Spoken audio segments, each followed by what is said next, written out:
Live from downtown Lansing, you're listening to the Spartan Beat with your hosts, Corey Robinson and Justin Finn. Hey guys, welcome to another episode of the Spartan Beat. I'm Justin Finn. I'm here with my co-host Corey Robinson. We're with 24/7 Sports. Today we have on a unique guest. Today we have on Jay Greene, who is the founder of the Spartan Dawg for Life brand, former MSU football player, and just someone that's really plugged into the whole alumni community surrounding the program these days. So, Jay, how are you doing? Thanks a lot for joining us today. And I'm good, and I greatly appreciate y'all having me on. Yeah, for sure.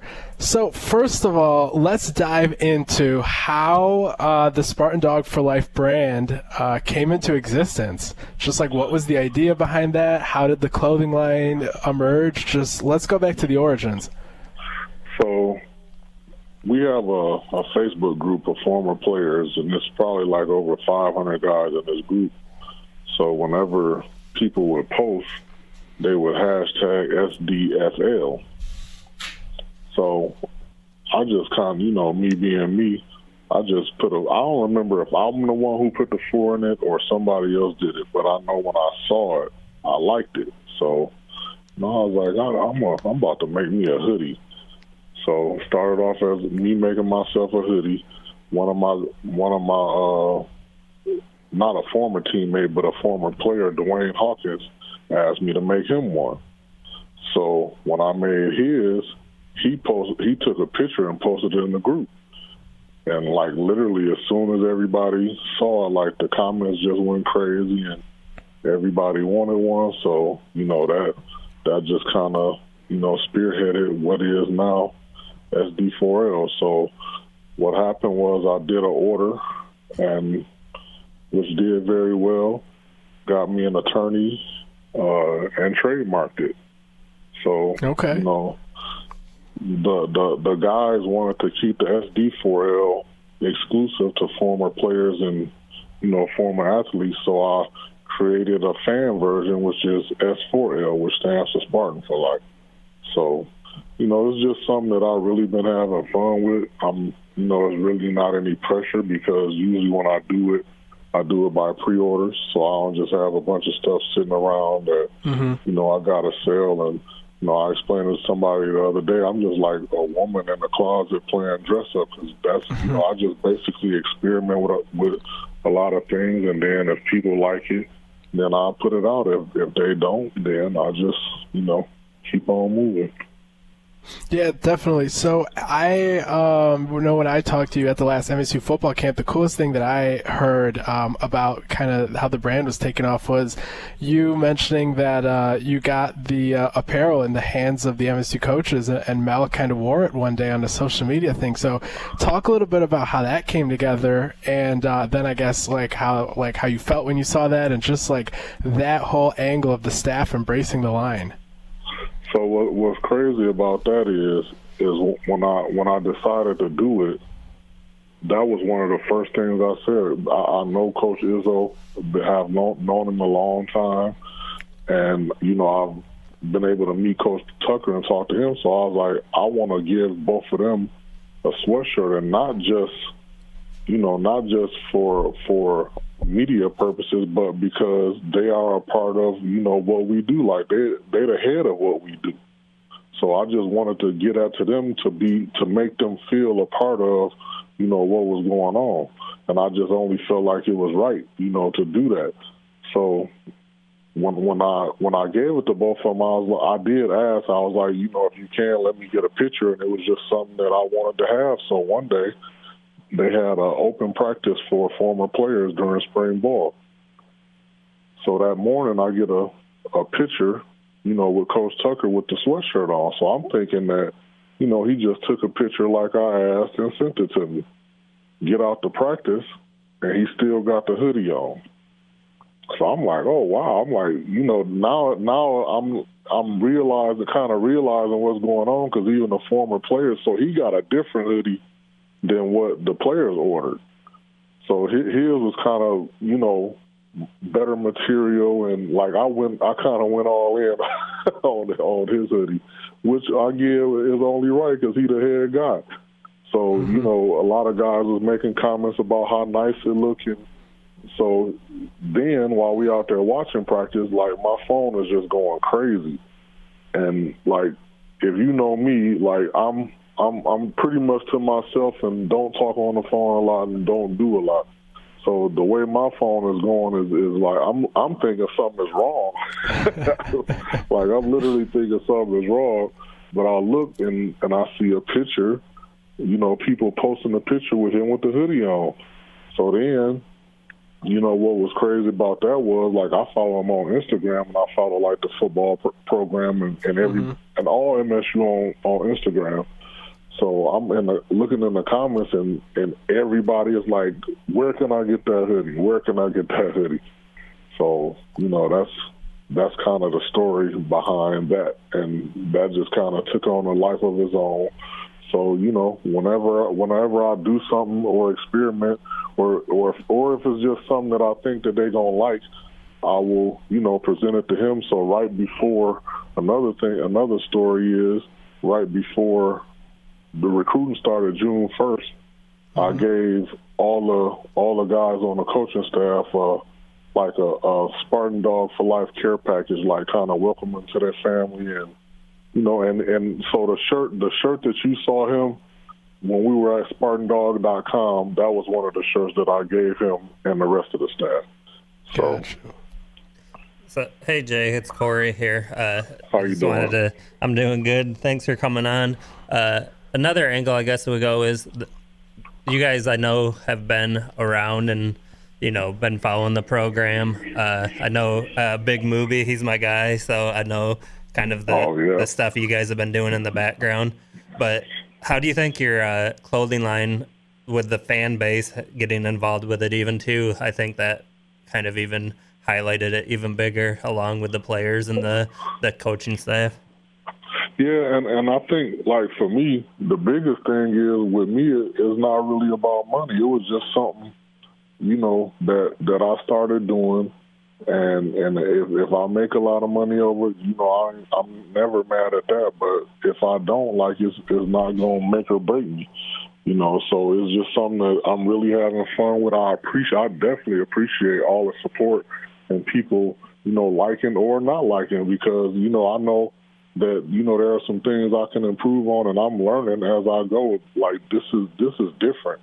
You know, this is something that I've never done. I know I have friends who are in business, and actually one of my friends is what kind of influenced my whole process as far as doing a Spartan Dawg for Life, and that's Curtis Daniel. Y'all probably see him on Twitter or whatever as Fritty Low, sure. But he's like one of the main guys as far as, you know, he's like the glue. I call him the mayor, you know, because literally everything goes through him, and it's only right because, you know, he gonna always do what's right. He's been in business for over 20-some years. He's one of my best friends, and, like, literally we talk all the time. So, you know, I always tell him, like, you know, I'm always listening and taking stuff in. So even if I don't know something, I'm asking questions. So with the knowledge pretty much that I got from him, that's where SD4L came from. Like, that's literally where it came from, and that's what's beautiful about our brotherhood, is that we got so many guys, you know, that's in this brotherhood, and they are from, you know, different walks of life and doing different things. Like, we got doctors, lawyers, business owners, like whatever you can name pretty much we got in our group, and we are all willing to do whatever for each other, no matter when you played, whether you was my teammate or you played 20 years before or after me, the love is all the same. Yeah, speaking of Freddie Lott, Curtis Daniel, I'll use this moment too as an opportunity that we got an open invite for him to join us if he ever wants to. Just have him reach out to us, and we'll make that happen for sure, because I know a bit about him. I'll tell y'all what, I don't mean to cut you off, but if you want that to happen, I'll make that happen for you. That's my word. All right. Yeah, I'll definitely make that happen for you. That sounds good, because I know that's one that I wanted to have happen once we got the show kind of established. So, but yeah, we'll definitely take you up on that. But switching gears kind of from the Spartan Dawg for Life stuff, we'll go back a couple years to your playing time at Michigan State. What made Michigan State the school for you, and then what are just some of your memories that you'll always remember about your time on campus as a player? So what's crazy about me is I grew up a Michigan fan because during the time that I grew up, Michigan State was never on TV for football. You know, they had to run with the basketball team in '79, and you know, every now and then you would see the basketball team, but Michigan was like really the dominant team in Michigan. So I grew up a Michigan fan. So, you know, going through high school and being recruited, it started with Steve Smith. Like, Steve Smith is my favorite MSU player of all time, like, for real, because everything started with him. So I came up on a visit. Coach Izzo and assistant Herb Williams, I think I was going into my 11th grade year, so they brought me up, and I didn't know it was one of the days that they actually played. So I actually met Steve Smith and was able to talk to him. Didn't know who he was, you know, tall, skinny guy, but then that season, you know, following them, and I take that back. Not even that season, watching him play pickup, and I'm like, man, like, who is this guy? Like, where did he come from? Because again, we not getting Michigan State games. Mm-hmm. So that year, Michigan State started being on TV, and like I said, Steve Smith was my favorite. He was actually probably one of my two favorite players in college basketball during that time.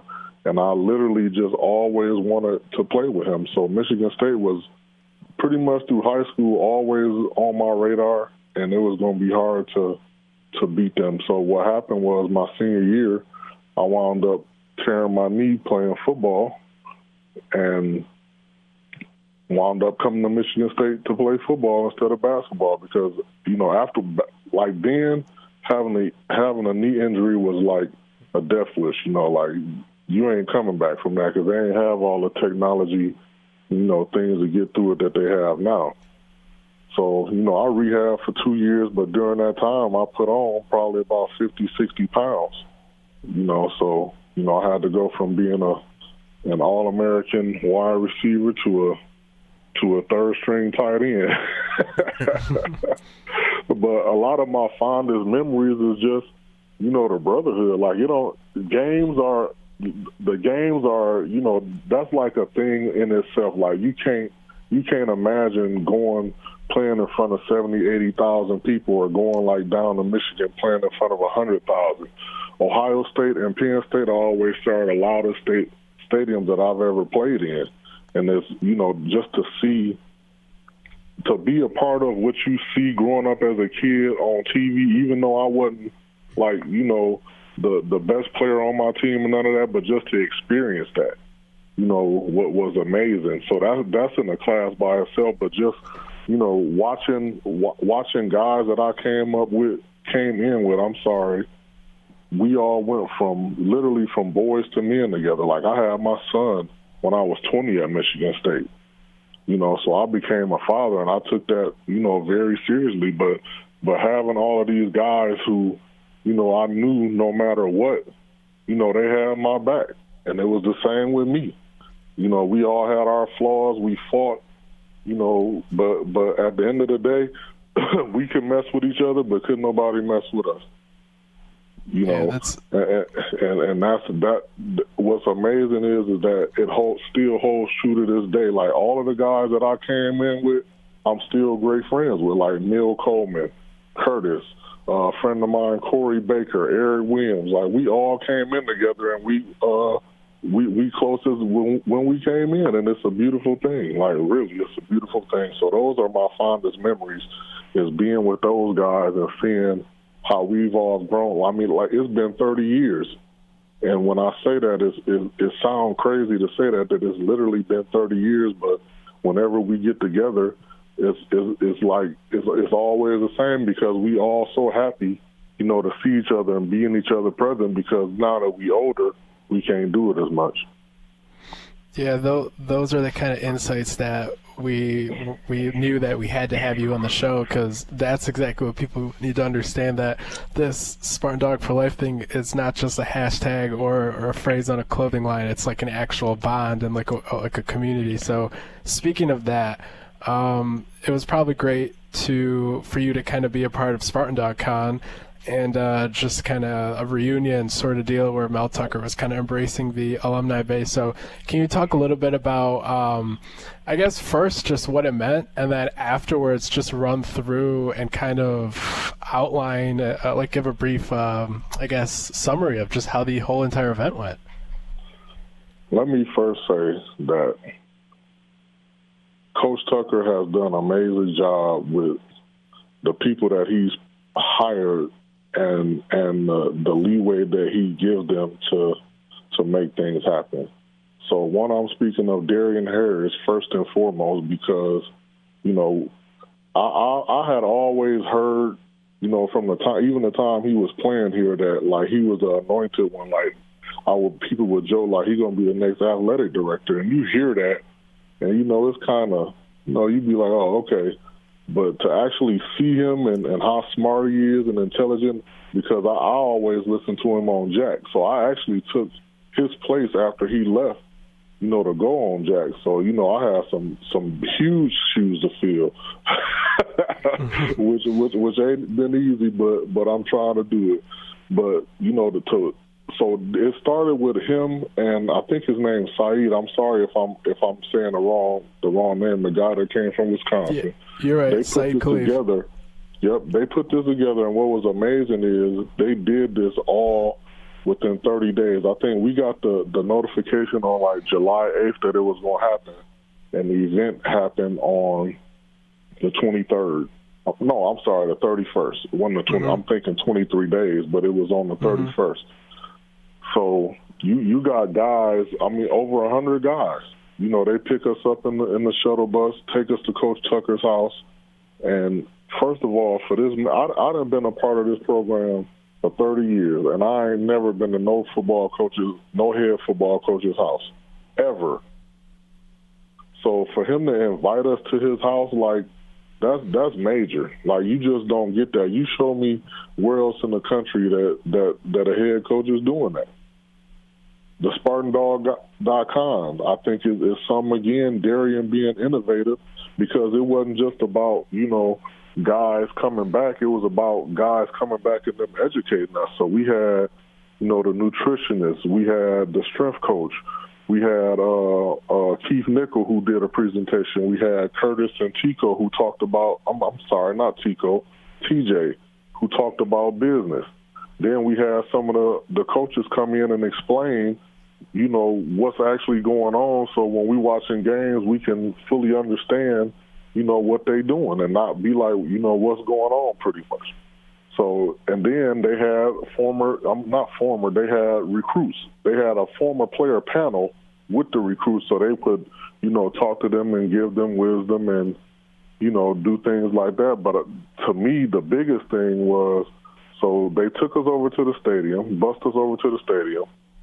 They got a garage door to the stadium. So the garage, as soon as we all gather up, the garage door lift up, and we start walking down a tunnel, and there's, like, you know, people on both sides, like some of the recruits and some other people just, like, welcoming us into the stadium. Like, that was amazing. And then we walk in, and there's, like, this highlight video playing, and, yeah, it's just amazing. Just for guys to feel welcome like we feel with this program and what Coach is doing, and him staying true to his word, like, it's just an amazing feeling. Yeah, for sure. I know some people think that when a coach talks about culture at press conferences, it's a buzzword and just something that's nice to throw around. But hearing from you and hearing from other guys, it's clear that Tucker has made it a priority to actually build the program that way, and it's not just something to say in press conferences, for sure. So I guess diving into some of the takeaways from like Spartan Dawg Con in terms of how you think it'll help the program as a whole. What do you think this kind of an event, doing this every year, like what kind of overarching trickle-down benefits could it have, I guess, in terms of recruiting, in terms of just having support for the coaching staff? Like what do you think would really come from this, even beyond just how great it is to have you guys there and what you feel while you're there? I think it's going to have a huge impact, both on recruiting and maybe mending some broken fences. You know, there are guys who, you know, don't come back sometimes because of things that happened to them before, and you know, we trying to encourage guys and let them know, like, no, it's different now. You know, not that it was horrible before, but you know, it's different now. So we trying to get guys to embrace that, which I think, you know, in time they will. But as far as recruiting, you thinking about, you know, these kids coming in and they seeing, you know, guys from the 60s and 70s and, you know, and they all welcome back. You know, some guys, like, you know, you can't even name. You know, you got the guys that and the names that a lot of people know, but then you got a whole bunch of other guys that people like you don't even know who that is, but they're part of the brotherhood. Yes. And I think that's the biggest thing for recruits. Like I often read when somebody commit, you know, they always say it feel like home. And, you know, like SD4L is not just a hashtag. When we say family, it's not just something we say. Like we mean that. You know, we live that. And for the other thing is, I always say, you know, when I even talk to guys, when I talk to recruits, like, you can go somewhere and commit for 4 years, or you can come to MSU and commit for life. That's what we about. We about a lifetime commitment. No matter what you done been through, you know, what didn't happen to you, like we still embrace you. Yeah. We still embrace you. Yeah, the immediate impact in recruiting that ended up working out because of that. Jaden Mangum, he's a 4-star safety out of Detroit area. Yep. He ended up committing, and like before the event, that's what we talked about on this show together, Justin and I, that if there was a recruit that this could really help, it would be with Mangum, because he had to, you know, they had their questions that they needed answered because Mel leaving Colorado, where his brother went there to play for him, and then just seeing over 125 former players there, you can't fake that. Like, that tells you he's bought in. And without a deal, you know, that was a big deal to the family, where they're like, all right, he's not going anywhere. He's going to be here for you. And then, you know, they end up getting him. So, I mean, you already see that paying off immediate dividends. But then all the other guys there, that's going to have an impact down the road. And for you guys to put that together in 23 days, it's going to be crazy to see now that this is an annual event. And you have a whole year to plan it. What's it going to look like? I agree, because there were a lot of guys who wanted to come, but they was already committed to things that they couldn't, you know, that they couldn't undo. So with a year to plan, like I was telling them when we went the last time, that they're not going to be, coach going to have a lot of additions to his house next year, because this thing is like really going to be crazy next year.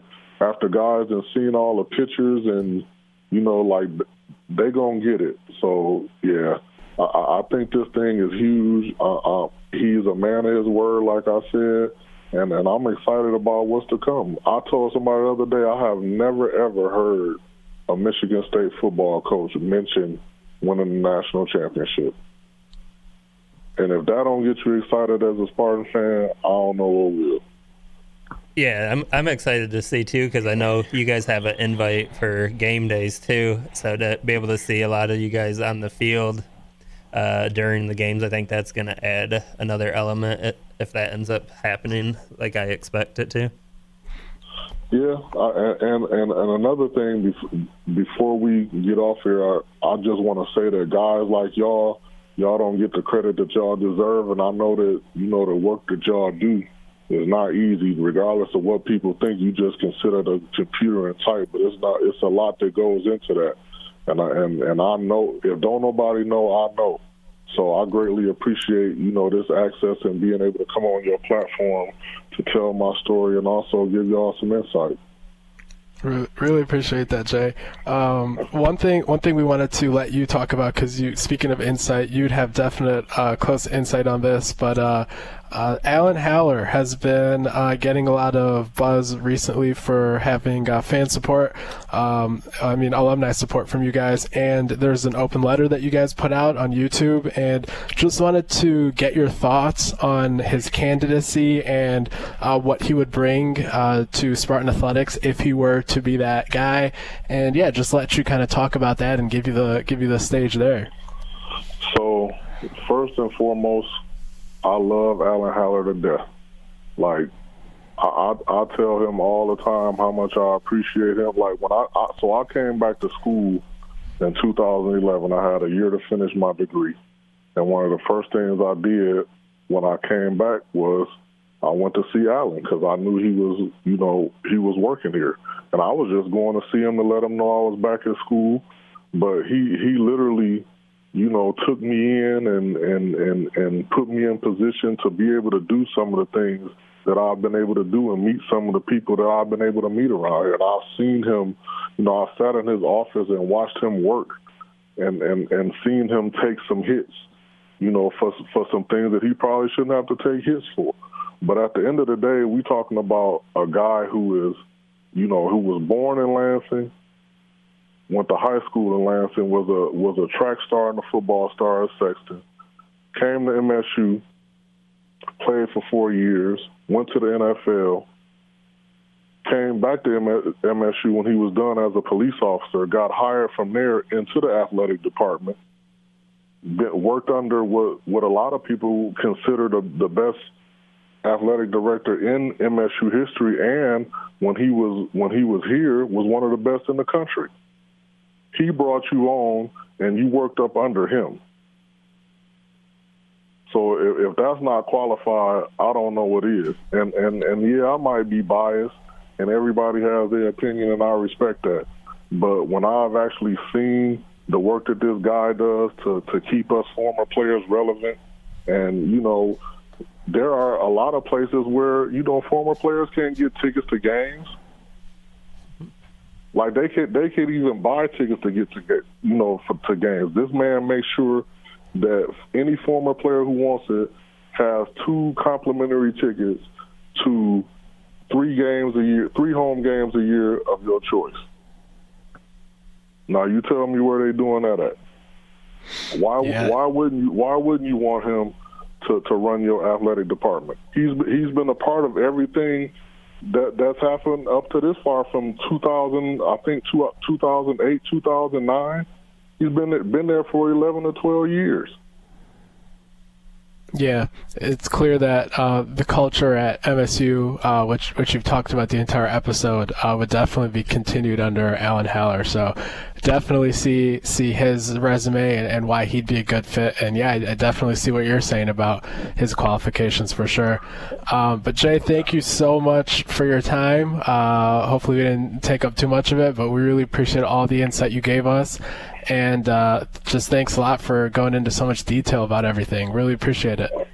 Oh, man, not a problem. Like I said, I appreciate y'all having me on. Anytime you want me on, just let me know. It's not a problem. And I'm going to make sure that what I told you is going to happen. I got you. All right. Thanks a lot. I really appreciate you. Thanks, Jay. All right. Y'all take care. Yes, sir. You too. So after this, we'll be right back with an interview with 2022 MSU commit Malik Spencer and his dad, Russ Spencer. Call it a sense of purpose, a higher calling, essential to our children's future. We call it our passion at Dean Transportation. We are a family, hardworking folks who for more than 60 years have connected children to learning, schools to our communities, and you to a better career, pioneering the best in health and safety standards because it's simply what we do, because safe student transportation has always been essential. Dean is now hiring community-focused individuals for immediate school bus driver, attendant, and mechanic positions for local schools throughout mid-Michigan. To learn more, visit jobs@dean.com/Lansing. Experienced applicants will receive up to a $750 sign-on bonus. For individuals with no prior experience, Dean will pay you to train. Positions may also allow you to start and stop work from local parking locations or your home throughout mid-Michigan. If you're looking to make the community a better place, we'll put you in the driver's seat. Join the Dean Transportation family today at jobs@dean.com/Lansing.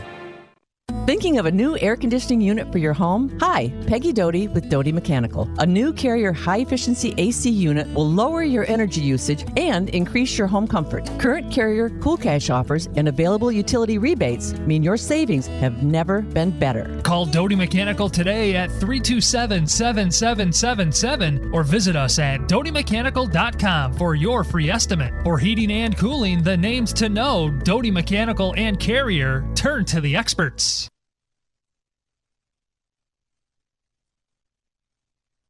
Jack Ebling here with Forest Acres course manager Brian Harris. Brian, it's just about time for some new product. You've got them all here at Acres and terrific club fitting. Yeah, we've got some of the best club fitting in the state of Michigan. We utilize the TrackMan technology with all the major brands. So if you're looking for clubs for yourself or that special person in your life, then we're the place to go. Lots of different manufacturers. Lots of different ones from all the major brands, Titleist, Callaway, Ping, and more. So please come see us for your club fitting today. Stop out at Forest Acres. Take care of your golf game. Trust matters, especially when it's your money. Mark and Jay at North Coast Wealth Management work hard to build a relationship of trust by providing thoughtful, objective guidance and placing your interest first. Invest with knowledgeable financial advisors who are on your side. Call today and tell them you're a friend of the show for a no-cost, no-obligation consultation. 248-626-2000 and ask for Mark or Jay. Securities and advisory services offered through LPL Financial, a registered investment advisor, member FINRA SIPC. NBC News Radio, I'm Chris Coraggio. President Biden says he did not see a better way to get out of Afghanistan. Speaking to ABC News, he was asked if the U.S. exit could have been handled better in any way. No, I don't think it could have been handled in a way that we're going to go back in hindsight and look. What I thought was we have to gain control of this. We have to move this more quickly. We have to move in a way in which we can take control of that airport. And we did. There are reports and images of the Taliban stopping people from going to the Kabul airport to escape, but Biden insists they are cooperating, letting American citizens get out. The president insisted he made the right decision to pull the troops out, but sidestepped a question regarding planning and U.S. intelligence failures. President Biden also talked today about the current COVID-19 situation and claims the U.S. is still in a pandemic of the unvaccinated and said far too many Americans are remaining at risk because they have not yet received COVID shots. He added, "Do it now." Biden also gave the green light on COVID-19 booster shots, saying Americans should get their booster shot 8 months after they got their second dose. The mask mandate is coming back to Washington State. Governor Jay Inslee says starting on Monday, August 23rd, masks will be required on all people in indoor settings. The Democrat says it is necessary to control spread of the Delta variant of COVID-19. The requirement also applies to people who are vaccinated.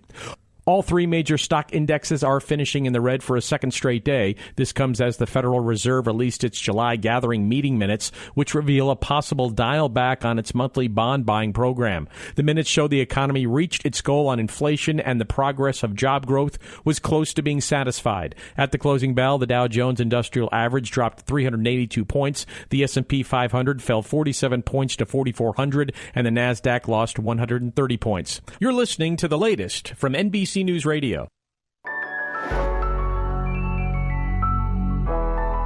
The Spartan Beat. If you don't compete, you're going to stick out like a sore thumb. Spotlight Radio Network. Hey guys, we're back for the second segment of the Spartan Beat. I'm Justin Thind, still here with my co-host Corey Robinson. So now we're going to be joined by one of MSU's biggest commits of the 2022 class, a kid from Georgia. So as you guys know how Corey and I feel about that, very talent-rich state. And also his father, Russ Spencer. So Malik and Russ, how you guys doing today? Thanks for joining us. Really appreciate it. You're doing good, man. Appreciate it. So I guess first off, we're going to start off with the question that you probably answered 100 times already. So why, Malik, did you choose Michigan State? What was it about the Spartans that made them your choice? Really just the opportunity of being around like the right coaches and the right people, and having a good chance of impacting the team as long as the conference. Okay. So the thing that we really like to ask kids about, because a lot of the fans, like, they don't get to go on these official visits and things of that nature. So can you talk about just what you saw from the visit and, like, what your takeaways were, what you guys did, all that? And then, Russ, I'll let you jump in, too, because parents kind of see things in a different way as well. So can you guys talk a little bit about that? I didn't know Michigan State was so big. It's like 8 by 10 like miles. So I know it's so big, and it's like an actual college town. Like East Lansing, like everywhere you go, you see Michigan State stuff, and there's nothing but love from everybody in the in the city. So I mean, I saw that. Yeah, what'd you say? Yes, I felt about it too. It's more like a family setting up there. Like everybody from the coaches to also the people that been to college there already. Like it's a family. And I love that about, any place I go, especially send my child there, you got to be family oriented, because, you sending your son off to a place. So you want to make sure that he take care of. So that's what I love most about that, the family. I know. I felt like family. Yeah. Russ, it's Corey. I just had a follow-up on that question for you. I know some of the former players at Michigan State specifically, and how they kind of recruited you. What did that kind of mean to have those guys reach out to you and say, hey, we want Malik up here. This is what's going on. We'll tell you what's real. We're going to tell you what's not. Just having those guys there. What's funny? That's for me, right? It's for the dad, right? Yeah. Yeah, well, you know what? Let me tell you what's so crazy about this. I have a real close friend up there, Curtis Daniel, and he been, he was up there, and we used to joke about it. Cause he saw Malik, come from all the way from like 7th, 8th grade playing ball. He used to joke about it. So he used to tell me, go green, saying Malik gonna come here. And I knew Andre Rison as well. I knew a couple of people that been up there. It was kind of like a joke at first, cause but it turned into real. To reality. And I felt kind of proud that, that a team, that the old players and which were good, they wanted my son, man. It felt, made me very proud. So, I felt good about it. And then for you, Malik, did any of the former guys were reaching out like that, or was that kind of a surprise that you kind of found out from your dad later on? I didn't really know about too many people except Curtis. I only really know about him. It's really it. I only really knew about him. Everybody else I didn't really know about. So I wanted to talk a little bit about the visit some more. So what were some of the things that they had planned for you guys? Like, what are the activities you did? What are the things that you kind of sit down and talked about? Just like what were the details behind like how you spent time there? It was really like it was like a typical visit. Like they show you around the campus, they show you around like the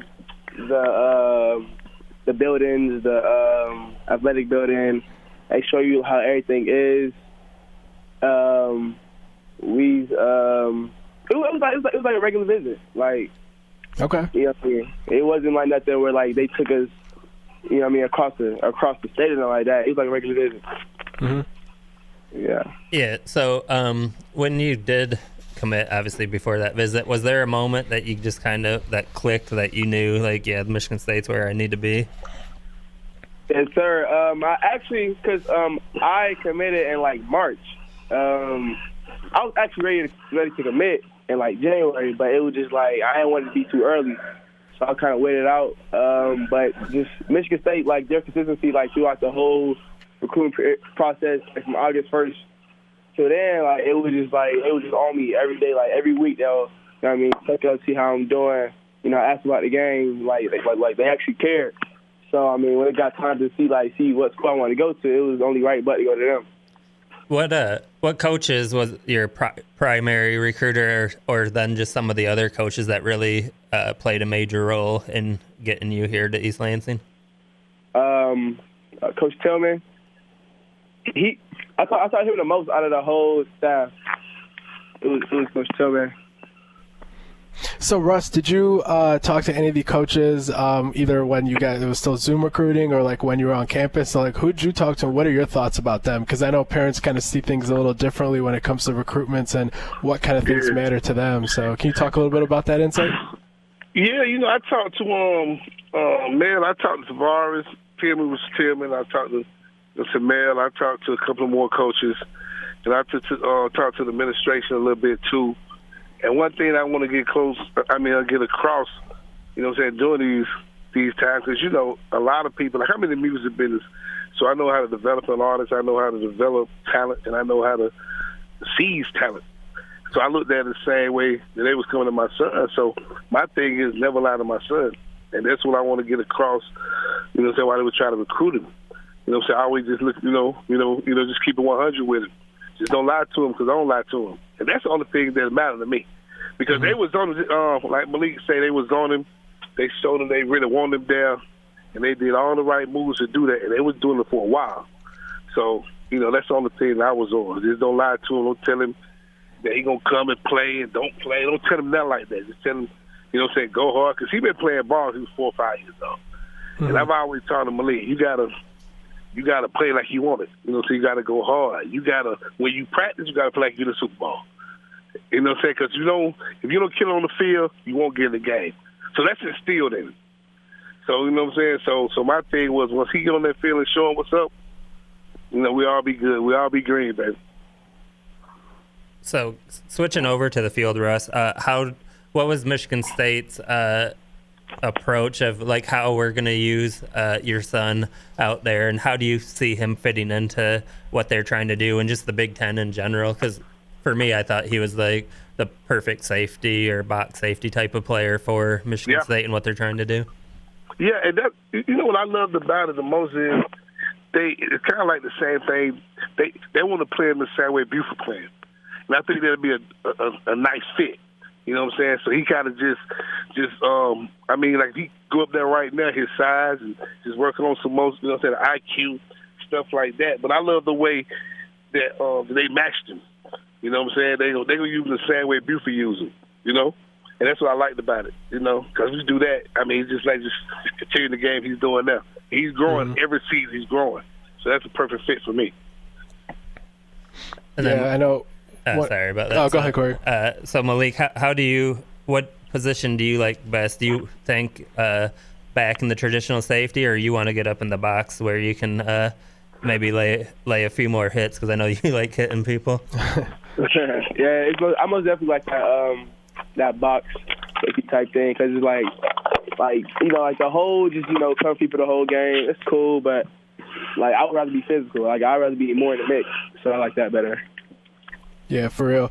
And then I know Corey and I have just, since we've been covering Michigan State recruiting, we keep telling the fans that you start getting 6, 7, 8 Georgia kids every single class, and you're going to be hanging banners pretty soon. So we're big on the talent level and the preparation that comes with Georgia high school football. And I know there's no secret that Mel Tucker and this staff feels the same way. And I know that a lot of the 2023 and 2024 kids that got visiting from out of state, a lot of those dudes are from Georgia. A lot of offers going out to Georgia. I believe there was even a recruit that visited Michigan State recently in 2024, and he said that half the school is going to be from Georgia if they keep recruiting this way. So what are your guys' thoughts as people from Georgia, seeing the movement, seeing the focus on Georgia? Does that mean anything to you, in your recruitment, or is that not a factor? Just talk a little bit about what you kind of feel when you see that. Honestly, at first it was Georgia kids being up there. It's cool, but I wasn't really thinking about it like that. But really, if you really think about it, Georgia produces a whole lot. Produces a whole lot. Our state is top tier in the country when it comes to sports, football, basketball, any sports. You know what I mean? We're on top. So to see more and more, Georgia boys up there, it's actually it's actually pretty cool, because it's kind of just it's kind of just like like what to expect from them, like you know how they gonna play, like it's not a guessing game. Mm-hmm. Yeah, so I like that. What about you, Russ? What's your kind of thoughts seeing Mel Tucker and the impact that he's had down in Georgia and getting guys up here, even through a pandemic? Because I think now that they have the normal recruiting years, you're going to see it even more in the 23s and all of that. And I love it, man, because I see what Mel doing. Mel kind of like building the way he want to play ball. Yeah. And Mel a headhunter, and that's what Mel wants. And Georgia, man, that's what we build. You know what I'm saying? We build them headhunters. And what I mean by that is them sack chasers. They knock you down, like Malik play. You know what I'm saying? Very aggressive. I love it, man. I love it. Yeah, I think for me, like I've always been on record a lot of times saying that Georgia is my favorite state for talent, just because you got the athleticism you see down in Florida, but you got better coaching and more physicality that you might see in some other states. So I think that's like the best blend of power and speed. Yeah, and a lot of those guys, they actually have the ability to play as like freshmen or like redshirt freshmen because they come in more ready. And I don't know how much you guys were watching Michigan State football early last year, but they like their top performers were kind of freshmen from Georgia. They had Jordan Simmons before he got hurt at running back, true freshman from Georgia, true freshman wide receiver, Ricky White, who had like 200 yards in Michigan. So like those are the kind of dudes that not only does Mel want, those are the kind of dudes that are actually seeing the field early and producing. So I'm sure that doesn't hurt to see when you're getting recruited by a school. I don't know if they pitched you on that, but that's kind of already like proof is in the pudding there with that. Yeah, and then I think too, just like the coaching that they get down in Georgia, it prepares them to be ready. So yeah, it's definitely exciting. So Malik, I know you guys are getting real close to starting your season. Is it this Friday or coming up here soon? What's kind of your goals senior year as an individual, and then obviously as a team, what you're trying to do your last ride? Really, as a team, I would say, another championship, have a perfect season this year. And then personally, I would say just go out there and just be better than last year in every aspect of the game. Be smarter, play faster, play more physical. With stats, you just overcome them. You just get better overall. Yeah. So, I guess we'll end here with some rapid fire questions, just so the fans can get to know you more as a player and not just, as a person and not just as a player. So, tell me, what do you do for fun when you're not playing football? I guess what are you watching on Netflix when, if that's your thing, and who's on your pregame playlist? So for fun, I actually just be chilling with my friends playing the game. I really just vibe with them. The pregame playlist, it's going to be a whole lot of people. It's going to be Future, Young Thug, put me on the spot, Amigos, Big some of my bad music. It's random. It's all over the place. Man, where's the Lil Baby? Lil Baby can't be missing like that. I listen to the Baby like I'm just chilling. His music cool, but it don't get me there. Dang, all right, okay, that's fine. Yeah, I know. For me, it's Lil Baby, Lil Durk, Polo G, and Drake. That's like my top 4 right now. So we didn't have that many in common, but it's straight. You got some good ones in there. I respect it. Corey, got anything else for Malik or Russ? What's your playlist looking like, Russ? Because I know you're huge into the music scene too. So we'll have you lay it down because you're probably closer to my age. So we might have some things in common. Well, I only root for the home team, and I work on a new cat by the name of Big Stunt. He was one of the biggest artists on TikTok last year and this year. Big Stunt, the $sign. I work on another group called Walk Down Gang. Y'all go check them out. And I like more old school. I like Tupac. I like Ice Cube, stuff like that. Yeah, that's pretty much. I'm older too, so a lot of times I come in the studio. I have Eazy-E or a Ice Cube shirt or something like that.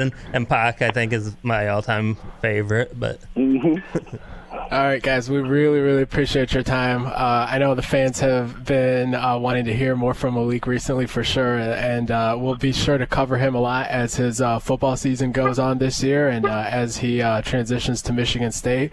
So once again, thanks a lot for you guys' time. We really, really appreciate it. I appreciate you, man. Thanks. Yes, sir. All right, so that was Malik Spencer, Michigan State 2022 commit, and his dad, Russ Spencer. So we'll go ahead and wrap up the podcast by talking a little bit about just some team coverage, I guess, and then like with camp going on and tidbits and stuff like that coming out, just even just social media impressions, and I guess what the quarterback battle is the first thing that people would think about, but that one doesn't have much clarity. So even though that's like the hot button topic, there's not really much to add there. And I guess not to speak over you. I think they might have a little clarity, but I don't think they want to give any clarity to Northwestern. That's a big advantage. But I have a sneaking suspicion they know what they're doing. Yeah, and we won't be doing anything to reveal anything once it even becomes more clear, because there's absolutely no reason to do what Northwestern did with saying that Hunter Johnson would be the starter 2 weeks before the game. Actually more than 2 weeks, I think. But Michigan State, I would be beyond surprised if they did anything like that, where they announced the starter so that Northwestern can prepare for that particular guy. So I would basically say get ready to find out the starter at 11:58 on the day that the game is, or no, it's not even a noon kick. So 8:58 Eastern time, and that's kind of when you'll know. That's fair to say, Corey, you think? Yeah, I think it's pretty much you're going to find out when the TV turns on and the announcers announce who it is, just by design. Yeah. Or I guess one of the beat reporters in the booth that points out who's taking the snaps from the first team center. Yeah, it definitely won't be Graham, but like one of the parents maybe. But yeah, so quarterback battle, there's not that much public clarity right now, and I wouldn't expect there to be until the game. So beyond that, what are you watching for the most after the quarterback battle? For me, I think obviously the two obvious ones is offensive line play. Obviously that controls the whole offense, how that goes. I expect that to be an improved unit as a whole. I think you're going to see Michigan State finally get a consistent push in the run game, which they've been missing since probably 2015. So I think you'll see that as a big thing. And then I think the biggest individual that I would, not to put pressure on being a new guy, but that they need that skill set is Tank Brown, the defensive end / linebacker out of Minnesota, the transfer, where he's got 4 or 5 years left. And he was one of the big standouts that I heard from multiple people. So, right. And that wasn't even the same person, or any connections. So to get his name 3 times is a huge sign for Michigan State, because the defense, we kind of talk about the back 7 a lot, which for obvious reasons. But even if you have a real strong back 7, they can only cover for so long. And the pass rush is a big question mark coming in for Michigan State. So if Tank Brown can be that guy that can create the pressure and put the quarterback and the team, the offense, behind the sticks, that's absolutely huge. Yeah. So for me, that's him. Right, because people don't realize that the defensive backfield doesn't need to be as good if you can actually get pressure on the quarterback. But now, if you have to blitz in order to get that pressure and it's not coming from the front 4, suddenly everyone's in press man. Everyone, there's no room for any sort of miscommunications or blown coverage. But if you can get pressure with 4 guys and you can drop the rest, you can pretty much cover most of the field for a good amount of time, assuming though that 4-man rush is effective enough. And Michigan State has they'll have a good a rush defense this year. They won't be giving up a lot of rushing yards, if I had to guess. I like the interior defensive line and pretty much all the returning defensive ends, and also Drew Jordan. Their whole forte is run stopping, so I would assume that would be fine. But the pass rushing is where the team has been lacking, like you were saying. So we knew, even I would say, like, even before Tank Brown formally committed, that once he was even trending towards Michigan State, we knew right away that he would project as a rusher. Like, he's not your typical stand-up, cover the ground, drop-back linebacker. He was going to be a guy that was just going to be like a pass-rushing specialist. And I know we were kind of wondering how long it would take to become an effective one, even though that was his projection. But for him to already be getting such rave reviews, that's got to be great to see. Definitely. Yeah, but all right, guys, that covers it for this week. We'll be back next week, and we'll really dive into some team coverage that time. All right, guys, really appreciate you joining in, and see you next week.